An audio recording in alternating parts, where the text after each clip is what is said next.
Hello, everyone. Welcome to today's webinar.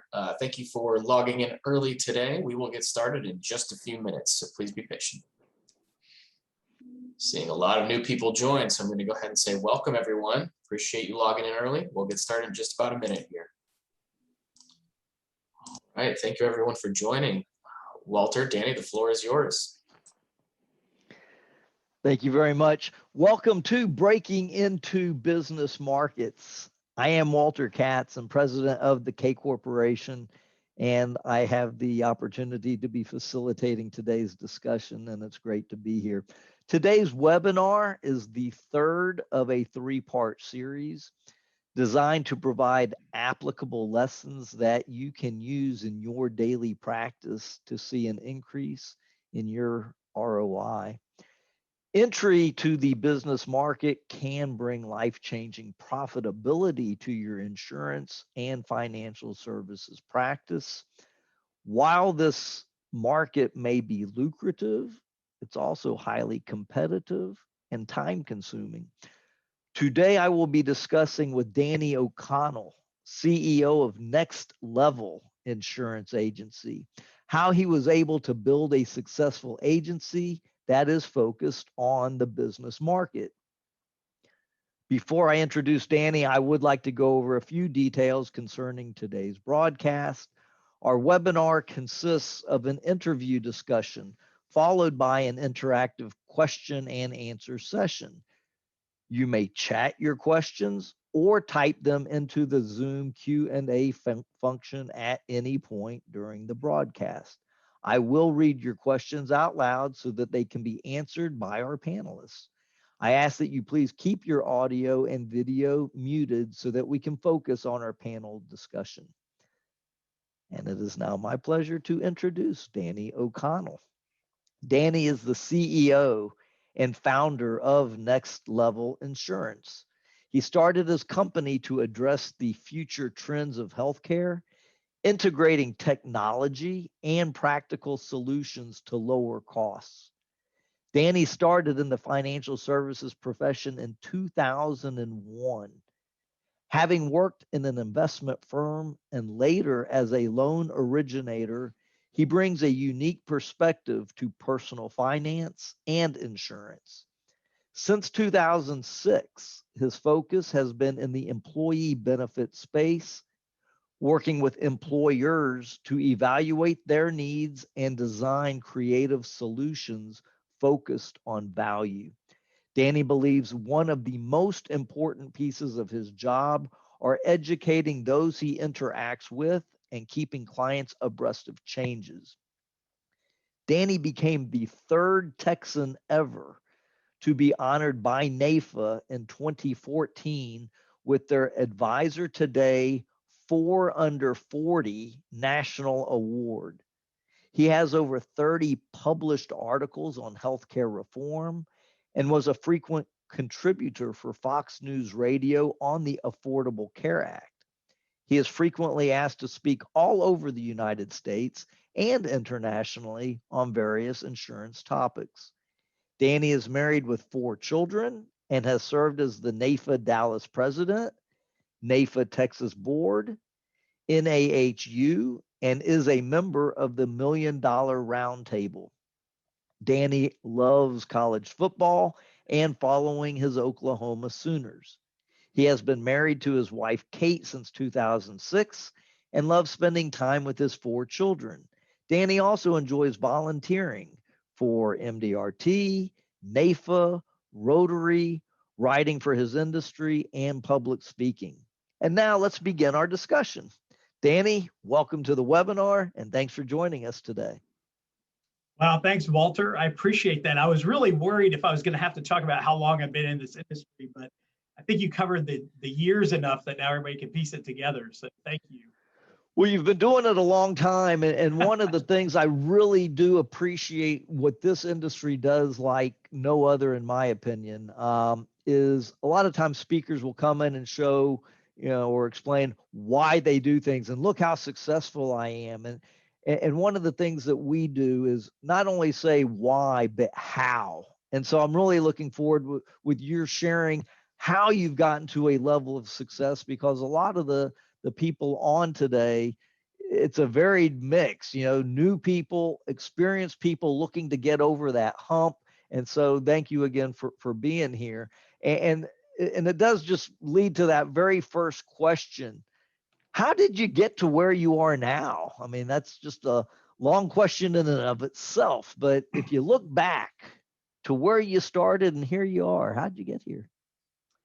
Yeah, so you can decide if this is a cautionary tale or a motivational session on how we got here.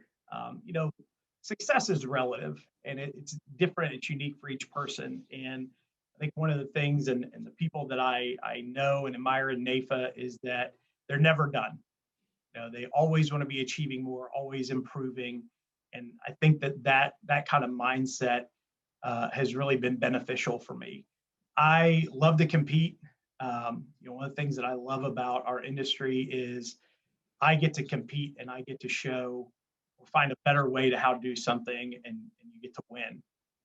And so, I think Michael Jordan talked about it a lot, that he used to love to lose. He hated losing more than he loved to win. There we go. And I think that's a little bit about me on the background. But as far as getting here, I was one of the first people in my family to go to college, and I graduated with a finance degree because that's what my dad had, and I really had no idea what I was going to do. And I upped and moved to Dallas, and I got started on the investment side, got my securities licenses, and it was, 100 phone calls a day, smile and dial, cold calling, never going to see, for the most part, the people that I was doing business with. They were all over the country.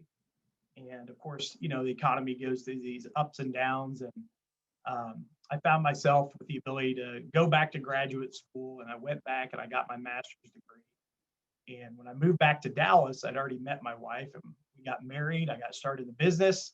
She was a school teacher. She got pregnant 2 months later. So I was then a very highly motivated salesperson. And that's when I got into really starting to focus on the employee benefits side. And, being a younger individual going after that, and realizing that a lot of business owners already had relationships, you really have to be able to come up with your own market and your own strategy. And it's not that I have read the most books, but I like to take things from different books. And one of them is called Blue Ocean Strategy. And Blue Ocean Strategy is talking about, you got everybody competing for business over here, and the water's turning red, and you want to go find your market, your niche, where the water's clear, you have a competitive advantage, and you can really develop your business. And so from that, I get in the employee benefit side, and I'm picking up the phone and I'm calling again. And most of the time, the smaller companies were the most receptive, those that maybe had 20 or fewer employees, 30 or fewer employees. And they're also some of the ones that are most quick to make a decision. If the dollars make sense, then they're going to make that decision. And you're typically getting the business owner. You're not having to go through a committee or a panel or rounds and rounds of things. Whenever I didn't get the business, or if I lost the business, I would just always ask for an opportunity to come back. And sure enough, I would give them a call the next year. Admittedly, one of my weakest things is follow through. You have to be really good at that in this business, right? You have to be persistent. You got to have a system. And so that's what I did, was I created a system. And at the time, I didn't have a lot of appointments in my calendar. And so if Walter tells me to call him in 2 weeks, I'm going to call Walter in 7 to 10 days. Walter doesn't remember the exact time frame typically, and I want to get that closed faster.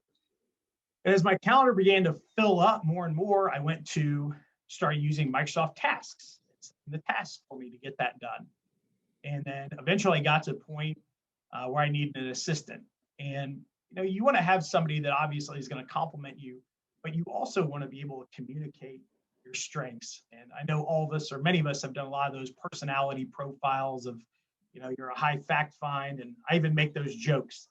I say, Walter, forgive me, I'm a high fact find, so I'm going to tell you way more than you ever wanted to know. And that kind of leads into that education part that you talked about, because most people these days, they just want to make a sale. They don't want to educate their clients. And so that's a big part of what we do. And so even if, we can't partner right now or today, or you make a decision, hopefully you remember that was somebody that helped you understand things a little bit better, and we keep an opportunity going. And so as I began to continue to work with these smaller businesses, I can even tell you the client now. I remember sitting who I was with and the client name and everything. And I was sitting there, and lady, human resource person, got a phone call, picked it up and took it. And I could hear the other side. And she's saying, no, thanks. He's already taken care of. He already has somebody, yada, yada, yada, hang up. And she goes, gosh, all these people, they're always calling for the business owner about his life insurance deals all day long. And naturally, I think most people would say, well, that's exactly how you get into the business market. You start calling on the business owner. But the light bulb went off, and it wasn't a big light bulb. Maybe those little night light bulbs went off. I said, well, you know, what about you? Anybody ever call and ask about you? And she was taken aback. Nobody's ever asked me about me. And from that moment on, I started to understand, look, I'm in my late 20s, early 30s. A lot of these business owners, they have relationships. I'm the young guy. Why should you trust me? All those things, all those objections that we deal with, right? And I realized that nobody's really going after that next level, of employee in the C-suite or the head of HR or a department head. Nobody's talking to them. And they potentially are going to be the future leadership of that organization, but they also are typically making a pretty good living and really haven't done any planning around their own needs. And so she asked me, well, could you help me with mine? I go, absolutely, not a problem. And so then, a little bit of time goes by, and her son got married, and she goes, well, I know you helped me, but would you be willing to help my son? I mean, he's just kind of getting started, needs some life insurance and that. Absolutely be happy to do that. So a little time passes, maybe about 18 months goes by. And she came back to me and she said, well, Danny, I know you helped me and my son, but the owner just came to me and he's had this term policy forever and it's coming up. He doesn't know what to do with it. Has no idea who sold it to him. It was 30 years ago. Is this anything you can work with? 100%. And so I started doing term conversions for those business owners, which, as you know, can be very lucrative. Give the business owner an opportunity to maintain some insurance and really talk to them now about what they can do with that policy and how they can leverage it. So that's how I kind of got into doing more personal policies for business owners. It wasn't marketing directly to the business owner, but it's going in and working with that C-suite, that director. Lots of times your friends and neighbors who, everybody's hitting them up to go, well, who's your boss, who owns the company? But have the conversation with them. And ultimately that's really helped us work in that business owner market. And last year during COVID, I had a number of clients who sold their businesses. And one of them, he said, look, I sold the company, but we told them that we want to stay with you, until this transition. I need a life insurance policy. It's part of our deal in case if something happens to me, there's got to be a payout. So we wrote a very good, nice life insurance policy on that owner. Subsequently, they wound up introducing us to the home office, which was in Massachusetts. I'm in Dallas, Texas. And, normally the broker of the group that's getting bought out, normally you lose in that instance. But we wound up winning the bid for that group, which is about a 40-person group to about a 150-person group. And the owner flew down and he said, we want to be a big client to somebody. And we're going to do this, but there's more. We want you to handle our liability. We want to talk to you about life insurance. We want to have one person we can go to for that. So that was, just a great example of, being in the right place, right time, but you also have to put yourself there to be available. So one of my takeaways from that, which I think is excellent, is when people start focusing, I want to talk to business owners. You're saying talk to the people that are involved in the business, and it doesn't have to start with the person at the top, that the next tier might be just as beneficial, if not more so, to really be able to engage in the conversation to get you where you ultimately wanted to go. That's right. You want to create that blue ocean. And the blue ocean for me was there's nobody talking to the next level of ownership there. Leadership. So you went from Smile and Dial on the investment side, where once upon a time we thought, wow, everybody wants to talk about investments and money, and that's going to be easy. Learning maybe that's not exactly what you thought it was going to be, and you ended up in the insurance business. And from there, this red ocean, blue ocean said employee benefits somehow spoke to you and business owners, but it sounds like also you drilled down further into the specialization because you're in the employee benefits market space. I'm in the employee benefits market space, and yet my focus, where it's been in qualified retirement plans, your initial dive seemed to go in another area of employee benefits, your blue ocean. Can you elaborate on how you began your Absolutely. blue ocean study? Yeah, and so I think, when you're new in this business, you just have to make rent. You got to make your mortgage, you got to pay your bills. And so it's very easy to fall into this. Well, I can do anything, think about me for your life, your home, your auto, all this, because I've got this new insurance license and I can write whatever I want. And you don't want to lose out on opportunity. But in my opinion, I think you really have to define your brand. You have to have one thing that you are known for. To your point, your 401ks. Now you can do health benefits, but you're linked with your 401k. For me now, it's group benefits. Now we do the 401k, we do life insurance, but we're going to be known for this. And when people have to be able to know Walter does this. And so if anybody ever comes to me and they're like, gosh, I really need somebody that does this. Oh, that's what Walter does. That's the one thing that Walter does. Then I come and say, well, Walter, I know you don't do this. You do the 401k plans, but is there any way you do look at our health plan, or do you know somebody that does that? Of course we do, and we'll be happy to help with that. And so I think that really comes back to being able to find what you're passionate about, what you love doing. Somebody asked me this morning, she was like, oh gosh, if I could, I'd retire now. I don't know about you. I was like, no, I love what I do. Like, I couldn't imagine being retired. Like, I want to keep doing this. And then you really have to become an expert in your area of what you do. And for me, writing was very therapeutic. Speaking, some people will co-author a book. Speaking to groups, looking on LinkedIn, back pre-COVID, now it's starting to come back. There's all kinds of groups that get together and have monthly luncheons. They're always looking for a speaker, a free speaker, and those are all opportunities for you to help brand yourself and talk about something that's you're passionate about, that's going to be relevant for the audience. And when you talk about the elevator speech, there's several derivations on say, well, we bring large company purchasing power down to employers of all sizes, and then kind of go into that Affordable Care Act. And, if you know of anybody who's frustrated with their paying or having a hard time understanding this, feel free to, give my number to them. Will you say that one more time for people just who says, ooh, what's that elevator line that you just said? So what I talk about now is that we bring large company purchasing power down to employers of all sizes. Great. And I'm a numbers person. I love spreadsheets. I love to know what's the competition, what's a better way, how can I undo this or undo that, or build a better mousetrap. So you started this business, and health insurance became something. I'm kind of guessing in 2001, the lay of the land was a little bit different than it is in 2021. How have you evolved in that? Because if I'm just starting out, and it sounds always good when I'm hearing from a Danny O'Connell, wow, he's that guy, he's there. I'm just trying to get to where he started. How do you prospect? How do you find people? And even if it's changed a little bit today, how you do that? How did you start to find that first person? You mentioned from that life insurance side how the different entry-level position got you to the business owner. How would you tell me to start doing that if I said, I want to be more like you?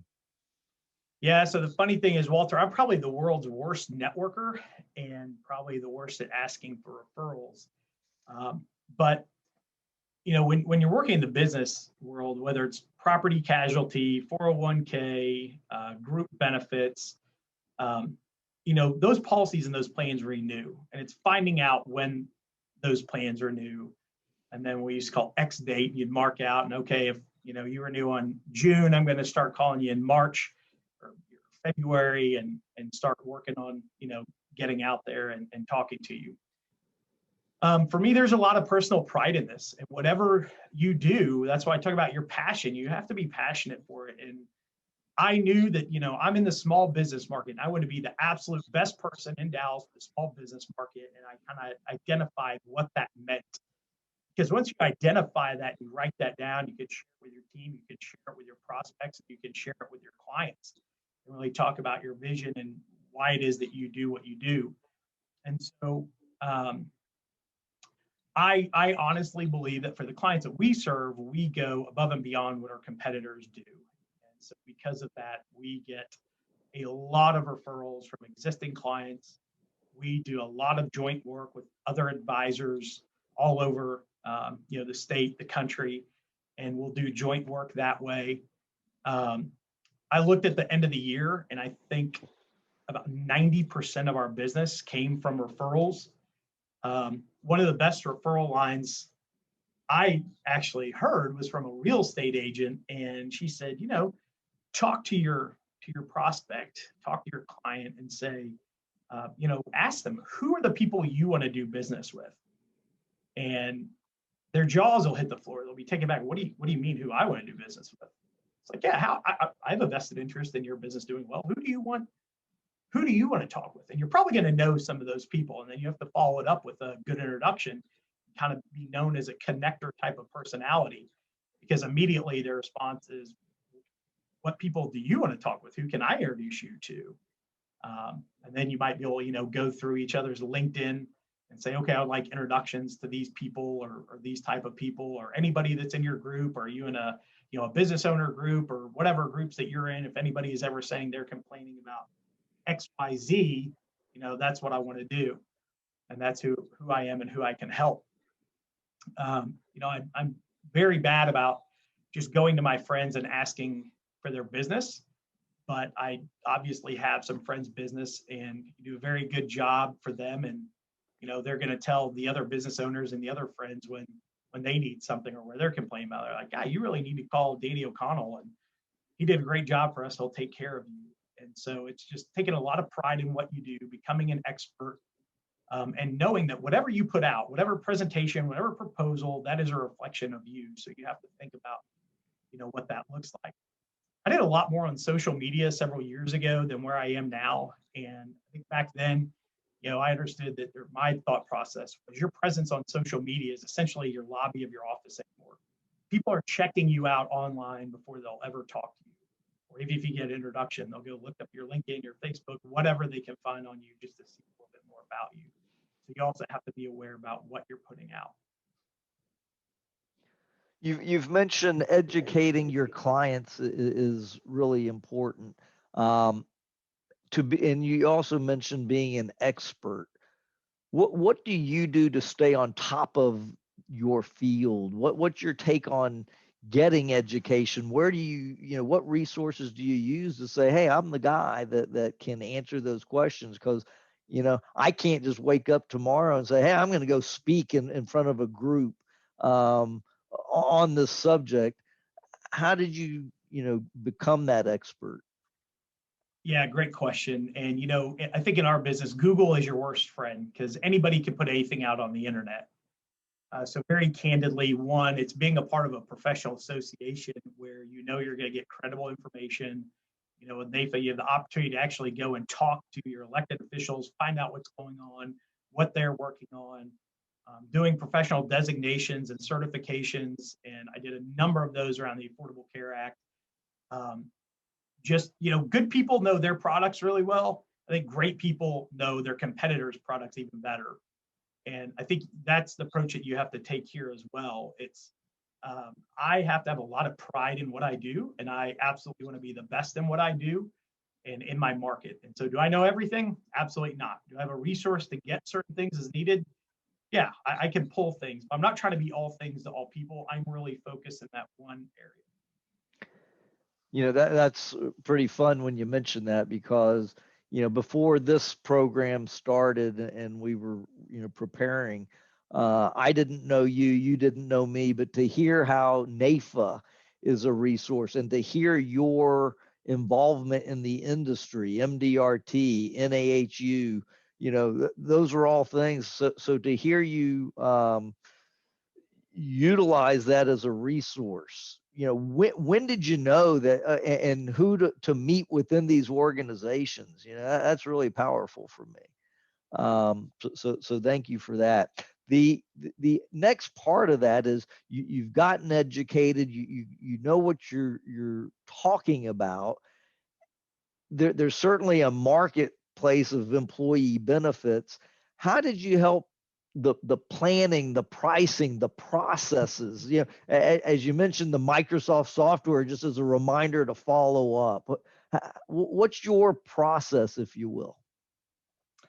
Yeah, and so we developed a process that's very repeatable, and for us, it's worked well. And there's a couple of wrinkles in our process that I think our competitors don't do, and so that'll show, and we can talk about that. But if somebody's talking to you, they have a pain point somewhere, and it's not always the price. They may be in the best product out there, they may have the best price, and there's nothing that you can do to improve that. But sometimes it just comes down to the process of everything. And so, you've obviously seen, Walter, in the last few years what technology has played in the marketplace when it comes to 401k and benefits and communication. I mean, look at what we're doing now. Look at what COVID did, all the Zooms and Teams and all these things. It's changed the way that we've done business. And so part of that is keeping up with technology, certainly. And we talked to a potential client a couple of weeks ago. They had the best plans, they had the best price, but they had tried to change their process and get more into technology, and their advisor had never worked with the system, had no clue, let them down during open enrollment. And I said, we're very familiar with that software. We can program it. We can have it done overnight. We'll pick up all these different areas that, unfortunately, they may just be unaware of, or they may not have familiarity to that. And so, when you're in the business, and I've seen other advisors struggle with this, it's not always just about the price, because they could have bought some product or some policy from somebody and then never heard from them for 3-5 years. And that doesn't mean that you have to walk away from that relationship or that sale. So I would caution people, it's easy to get on the hook of, well, I've got the best price, but you don't want to be known as just the best price, because prices change, carriers cut rates, disasters happen, things happen, and you don't want to be so focused on price that your clients and prospects don't see the other value that you bring to the table with your relationship. So can you walk me through a little bit of a conversation? Because if I'm new in this business and someone was, good enough to give me an employee census, and I took that census and what did I do with it? I got a spreadsheet, and now I'm going to go in front of a prospect, and I got the meeting, and I'm going to just show them my spreadsheet, and the cheapest one's going to win, right? What you just said is, can you walk me through how, what do you do? Because I imagine you've got the same spreadsheet, but the conversation of an expert might go a little differently. What's yours look like? So it's kind of funny. We've joked about the spreadsheets, right? We all have these spreadsheets, and I actually created my spreadsheet when I was still in grad school, and I was kind of working as an intern over the break. And I think it was actually beneficial for me because most of the standard spreadsheets are all the same. But I didn't know anything about the industry when I made ours. And I know I'm partial to it because I made it, but I think I had the advantage that I was an outsider making it. So in my opinion, it's a little bit easier to relate to. But at the end of the day, you don't win business on a spreadsheet, right? And so I try to have a conversation before we ever do the presentation with them, and obviously go through our own fact finding and talk about that plan, price, and process. And then there's obviously basic information that you have to have, just, okay, how many pay periods, those types of things, just the nuts and bolts. And then I try to plant some seeds and find out about their enrollment process, what that looks like. Do you need bilingual materials? What technology are you using? Are you on, because one, I want to identify any expectations of what they're currently doing and can we match it. Two, I want to plant seeds of, well, wait a minute, that's possible and we don't have that. And then three, I really want to be able to communicate with our team of, okay, as we bring this client on, this is what that is going to mean. This is what it's going to look like. These are the key stakeholders that we need to include and what that process and timeline looks like. And I go through mine and I obviously ask them, is there anything else you'd like to address? And I think, if I'm a new advisor and you get that appointment, you're so excited to have that appointment. Don't be afraid to ask, well, why did you want to meet today, Walter? They say, well, you kept calling me. Okay, well, I was calling you because I know, plan, price, process, or whatever your nomenclature is or your market is. And, people have issues around that, and kind of get that dialogue going to help give you some direction. Don't be afraid to ask about, the current relationship. Sometimes there's a brother or brother-in-law or sibling or whatever in there. And, you can plant that seed and be like, oh yeah, I know that can be tough. I've had grown men cry in their office in front of me because they had to break up with their brother-in-law or their best friend. But at the end of the day, this is a business decision. And then we kind of go through another dialogue. And so I feel like more of a conversation that you have up front, you can also start to address objections before they actually become objections.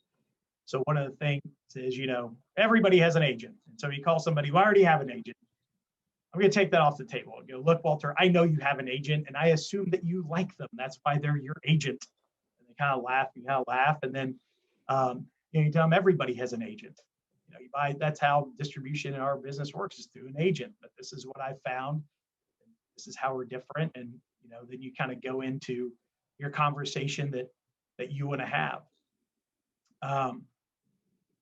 And over time, you're going to craft your own objections. They have to be your own. And, you want to practice them and change them. And one of the most successful people I saw in financial services, hit a notebook, and he would have objections that they were tabbed out on the page. He was on the phone and you gave me ABC objection, I'll go to ABC objection handling tab and then answer it right there. And it has to be very easy, very quick, no fumbling, stumbling around, and have that consistency. And he would test out different ones and see how they work. Sorry, I got off there a little bit. I don't know if I answered your question. No, you did.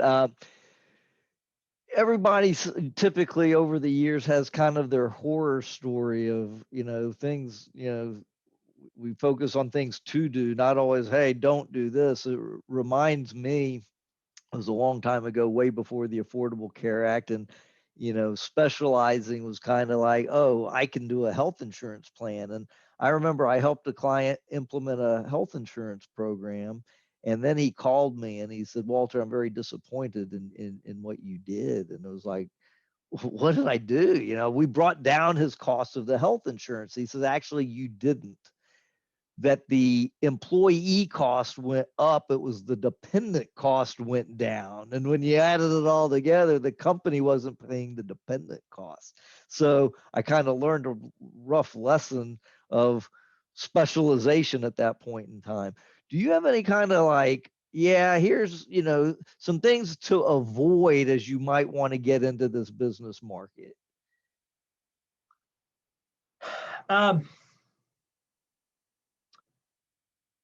You don't just want to do it on your own.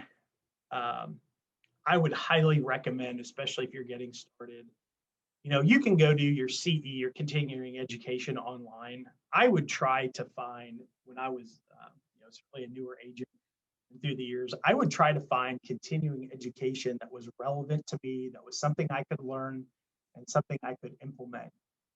So I want to be very focused about my time and what I was doing. I just didn't want to be clicking, through some online CE that was wasting my time. I wasn't getting anything out of. So I would focus on learning and getting to know. As you get into it, I would really also focus on, as you're beginning to talk to prospects, let people know, let your friends know. Look, I'm looking at making a business transition. I'm going this direction, and I'm going to do some research. So I'm not asking you for your business or anything like that, but I'd really like to know from your perspective, from the consumer side, what are your frustrations? What do you hate? What do you like? What do you expect? What do you wish could be different? and start to get some of those answers so that as you go, whichever path you're doing with business owners, you start to get a feel for what it's like on that consumer side and where you can improve that process. So as you go out, you can really craft your process and your message around those pain points. Looking back, I would have gotten much more active in my associations much sooner because you learn from one another. Now I don't do Medicare, but I met my Medicare resource through a NAFA luncheon, and we have a great relationship. We've even done some business acquisitions together, which has improved both of our bottom lines. As you get, more and more into the business, you want to be focusing on that profitability. We kind of talked at the beginning of looking at, okay, we're going to write everything that we can. We're going to turn anything down. And while I've been on the employee benefit side for 15 years, I started my agency about 5 years ago and went out on my own. And again, it's kind of like starting over. Okay, we'll write just about anything. And now we're at a point of, okay, you look at our book of business and it's just crazily skewed to where now we're looking to partner with another firm to kind of co-broker some of that so that we can focus on where we want to be. You have to be committed to learning, education, and being the best. We talk to our employees that we're in health insurance. It's frustrating on its best day.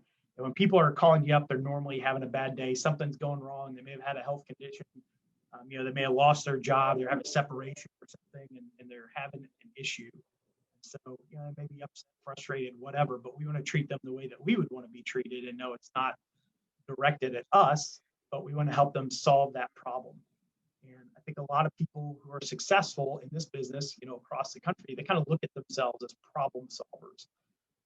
Okay, what is it that I can fix for you today? What can I do? What's going on? Everybody anymore, all over social media, everybody knows what everybody thinks. I try to stay very apolitical, just come from a very educational standard of explaining to people, look, regardless of what you believe, this is how it is, this is how it works, this is why, and then come up with that solution for them. You've talked about working with others, and I couldn't agree more, especially in areas like yours where there's technical rules. If there's X number of employees versus over or under, and discrimination practices and things that you can and can't do. So working with others that can help steer you within NAFA and other organizations, I think, is excellent. How do you, and what other knowledge, you've built a team, you've built an agency, you've got this core group that is really cool. What other knowledge and training do you impart to your team, and who do you want on your team? Yeah, good question. So, I always used to hire outside the industry because my stance it was, if you've worked for somebody else or worked for a carrier, they probably taught you the wrong way, or you're used to kind of getting papers off your desk and, 5 o'clock, time for me to get out of here. And I always looked for people that had some type of service background, being in a hotel, being a server, flight attendant, whatever. You're used to dealing with grouchy people at times. You're used to solving problems.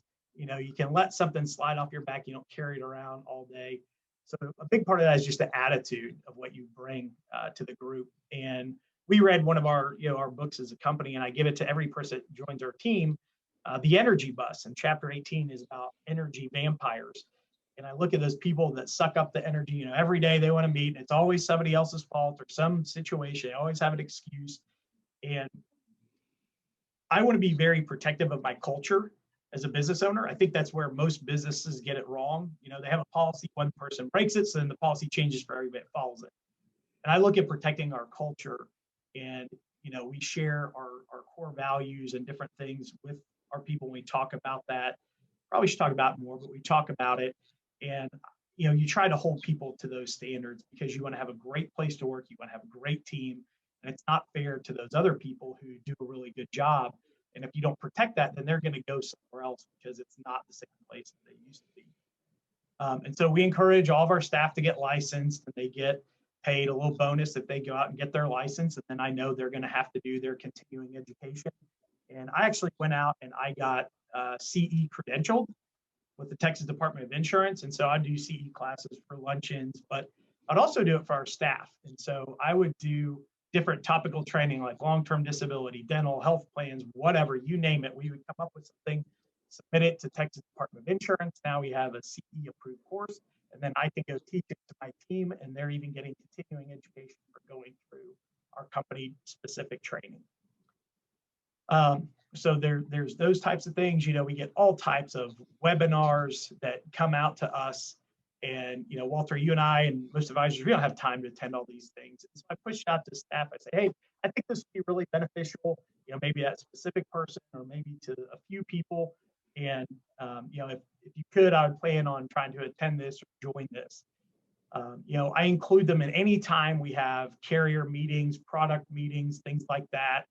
And we'll normally talk for a few minutes afterwards and kind of clarify different things. But I want them to be an extension of me, and I want new advisors to be an extension of me and what I have. And, if you limit what you're sharing and what you're doing, you're also limiting that person's growth. And I understand somebody's not going to be here for 60 years. It's just reality of it. But I want you to be better at what you do and a better person when you leave than when you got here and joined our organization. And so if I can, help develop you as a person or as a professional while you're here, then I think that that's great for as long as you're with us. And if you give your employees those opportunities, they're going to be more loyal to you as well. Very nice. Thank you. As we get closer to a Q&A session, but before we do that, do you have any final, sales ideas, anything that could be easily implemented to impact a bottom line, for people that are saying, well, what should I do next? Yeah, what can I go out and do tomorrow or this afternoon after I listen to this? And so as I was kind of preparing and thinking about this, another little light bulb goes off. And we talk about what happened in the business market last year. Well, there was a lot of mergers and acquisitions. We had clients that sold their business. We know that there are going to be more changes coming from Washington, D.C. Again, total opportunity for you to research, read, learn, get a certification, and become that expert on whatever topic you want to be. But back when the Affordable Care Act was implemented, there's a lot of nervousness around consumers, around the country, around our profession. And I actually went out and took the opportunity to get my property and casualty license because I didn't know what was going to happen. And so we refer some of that business out. But I also realized there was an even bigger need, thirst, and want for education answers out in the community. And so that's where I was really driving that social media presence and speaking and writing. But what can I do right now? So back to those business owners. I would be reaching out to the people that are acquiring and selling their businesses and having conversations with them about, life insurance policies. We had a client we've had for a number of years, and the owner sold it to the next generation. Two guys come in and they're like, we need a key person life insurance policy. We wrote that. It's a great policy. We've had people that have acquired businesses and I'm the new business owner, or your client goes and acquires a business. Great. Walter, what are you going to do to ensure that key person sticks around? What are you talking about? Well, you bought the business, but people can come and go. So how are you incentivizing that person, that key, manager, office manager, customer service person, whatever that may be? And we've done split dollar life insurance policies on them. So whenever there is a lot of movement in the business market, acquisition, sell-off, there is a very large opportunity for planning, financial planning, life insurance planning, key person planning, disability planning, those types of things. And so, you get your local business journal out and they'll tell you all about movers, shakers, deals, mergers, whatever. And then I go on LinkedIn, look them up. Congratulations on XYZ. I work with people in the role that you just assumed or you just took over. Love to have coffee, lunch, phone call, whatever, and explain to you how I help your competitors or, people in your position with what they're doing. Terrific. What I also hear on that, Danny, is when you use terminology like, oh, we wrote a split dollar agreement. If you're not sure, if you're on this call, like, what is a split dollar agreement? Or how do you do these key person retentions? There's just so much to learn over time. And I don't think people, ever understand what someone like yourself has gone through to learn those things. It's not just sell something, it's first learn it, how they work, and then learn how to use proper language in order to the right verbiage to sell these concepts. So I really appreciate as you branched out, because what starts off like, well, employee benefits and health insurance, to, well, no, within this business world, there's so many other marketing opportunities within the life insurance, disability, income protection, business overhead expense. There are just so many different things that you've built a team that is phenomenal, that can really help a business owner solve a lot of potential problems. Yeah, that's a great point, Walter. If you just have a hammer in your backpack, then everything looks like a nail, right? And so you've got to learn those products, which NAIF has had a lot of good courses, and American College, obviously, as well, to learn what those products are and how they work so that you recognize when to utilize them. And it's never stopping. You mentioned Washington. What's going on? I imagine you stay on top of that. You just mentioned American College. I just actually finished part 3 of the RICP designation. So it doesn't really matter. I might look old, but I got to stay on top of things to try to feel young and engaged on these things. So that's really exciting. For those of you that are on, if you have questions for Danny, you can type them in the chat box. There's also a Q&A box that you can post some questions on. We would love to hear from you on that. I can tell you, for me, that the business market was something that was interesting, not just because of the detail. If Danny's got a client that has 50 to 100 employees, well, that's one business client for Danny. And then it's the potential 50 to 100 individual clients for Danny and Danny's firm, depending on what each of those individuals. And that's what I had learned along the way. How do y'all do that kind of marketing to those individual employees, and to say, okay, I work with the employer. How do you get to the individual market space from there? Yeah, so years ago, we used to do educational series at companies, and my broker dealer, they had employee benefits. And so when somebody left the company, you could get this lead. And you kind of remind me of something we used to do. We get back to doing, on the group side, we process the adds and terms, the additions and terminations. And that's a great opportunity. If they've been on the 401k plan, talk about rolling it out, what they can do. Talked about, okay, well, your company paid for XYZ life insurance or policy, disability, whatever that is. If you're going to a new job, I'm happy to compare that benefit package for you and let you know the differences and what you might consider, that you might want to take on or add. But you can't do all things. You have to have different people to refer within your team, or, other advisors that you do joint work with. So again, I've known all stuff about IRAs. I've known stuff about options and all those things. But I don't do that anymore. I got out of the money management. I got out of annuities. I got out of that, so that I could really focus, specialize, be really good at what I do. But I have people that I can refer and bring into that. Because the last thing I want to do is be, breaking up the wheel, the broken cog in the wheel, if you will, and ruin a very good relationship because I thought, well, I can do this on my own, and then screw up their life insurance and then wind up losing them as a client altogether. So having a process, right? And the more service work that you do at times, that can also lead to more sales opportunities if you handle them accordingly. Got a question here I want to read out loud. It's an onboarding question for you. Do you need to prospect at this point, or do the clients come to you by word of mouth referrals from existing clients? That's part one. And how selective are you? And do you offboard clients who are not profitable? Yeah, man, those are some great points. And so,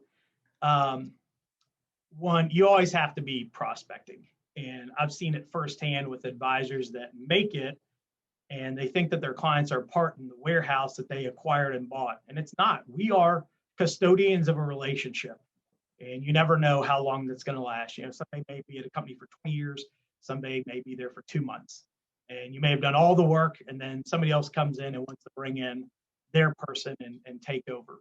And so we always have to be prospecting. I was in for 10 years really a situation where I was dealing with very small companies. And so now we are trying to move more upmarket.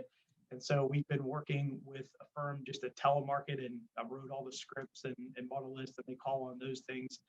And it's a slow process because I've now had to learn. I knew all the mechanics and what needed to be done, but it's okay. Well, this is a different sales process than what I had. And this, a year and a half, 2 years, 3 years to do that. And so always prospecting. A lot of our referrals do come by word of mouth. We get phone calls all the time from, hey, I was in this business owner chat group, and I asked if anybody had a good benefits person because we hate what we have, and they had your name. You think about like a multi-level marketing strategy. And so a person at the top wants to have as many producers underneath them. And I looked at it as a sales funnel. Like, I want as many different ways for leads to come to me as possible, whether it's cold calling, email campaign, 20 advisors that refer me group a month, or a year, 10 referrals from clients. And, we go back and we look, and of those referrals, we close 83% of them. So we have a very high success rate with that.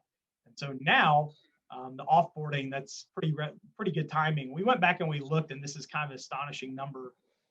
46% of our clients, 46% generated 10% of the revenue. 54% generated 90%. So it's kind of skewed on that old 80-20 rule. And so that's what I'm talking about. We're now looking at partnering with a larger national brokerage firm to co-broker to where we can just hand that off. And we're really focusing on the profitability. And I don't have to be the cheapest, to work with, but I'm going to bring you the best solution. I'm going to help explain why. We're going to bring a lot of logic, meaning, explanation, and value to the table. Now, of course, people want the least expensive number on their insurance rate, but there's so much more to it than just the rate that they're paying. And so for the unprofitable businesses, it's like, look, this is our minimum number of what it is. We have some fee income coming in, and I'm going to tell you up front, and if you don't want to work with us, that's fine. No hard feelings. When we get a lot of prospects, we were getting a lot of very successful people who had been retiring at age 55, and we just kind of have a product that would work for them. Tell them, look, if you go out on the internet, you're going to find 1, 2, 3, 4, 5. Explain those 5 to them, because I'm going to save you hours on Google. And ultimately, we did number 5. And when you go through and genuinely explain everything to them, normally they would say, well, I want number 5. That's what I want. And, they've made that decision. It wasn't me trying to convince them, but it's through education. And we tell people, look, if you're better off on Cobra, go do Cobra. You can do this for that amount of time, and keep my number. We're happy to work together down the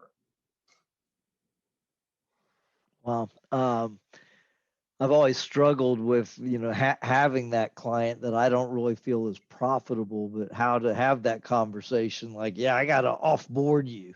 I got to. We looked at it really, I think for me, the conversation was about the customer experience and putting it in their terms. And we know what we want our client experience to look like. And for those clients that we're offloading, look, unfortunately, we can't give you the experience that we believe you should have. We're going to be a part of this, and we're in the background, and we're here, but for all the day-to-day, the higher level, whatever, we brought these folks in and they're going to be your day-to-day contact because we believe that by partnering, we can give you an even better experience.